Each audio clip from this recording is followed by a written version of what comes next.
Hey friends, welcome to day 10 of the Archaeological site Advent. We've made it to double digits and I still have not repeated sweaters. And I don't know what that says about the amount of clothing that I own, but I'm gonna pull my Canadian card here and just say that I like to be cozy at all times.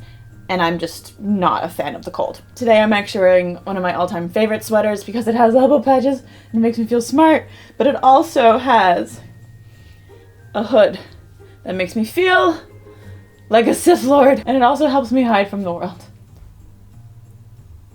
Today, we're gonna go see the pyramids, but not the ones you're thinking of. We are going to Meroë, the capital city of the Kingdom of Kush. Located on the east bank of the Nile in Sudan, Meroë dates back as early as 890 BCE, but it began to flourish around 750 BCE, with it becoming the capital of Kush from around 590 BCE, until its collapse in the 4th century CE. If you're looking at pictures of this site and thinking that some of these structures look kind of Egyptian but not really, then you'd be correct. The Kushite king Kushite and his successor P invaded Egypt during the 3rd Intermediate period and established the 25th Dynasty. This began a lot of revival of Egyptian culture in religion, art, and architecture, and it's a term known as archaism, and I actually wrote a paper on it for grad school earlier this year, so if you want a whole video on 25th Dynasty, archaism, just let me know in the comments below because it's really cool. The revival also included a new phase of pyramid building that hadn't been seen for thousands of years. There are over 200 pyramids in Meroë. Yup, 200.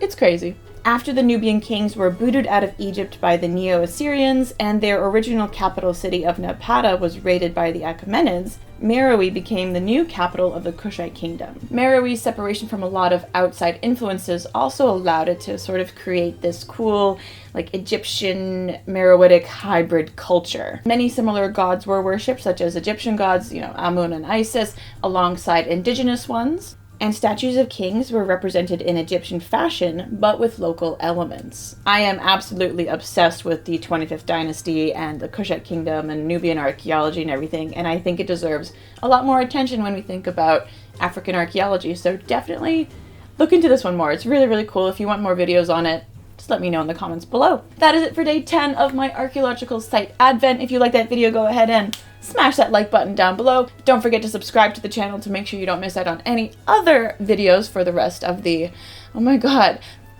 14 days.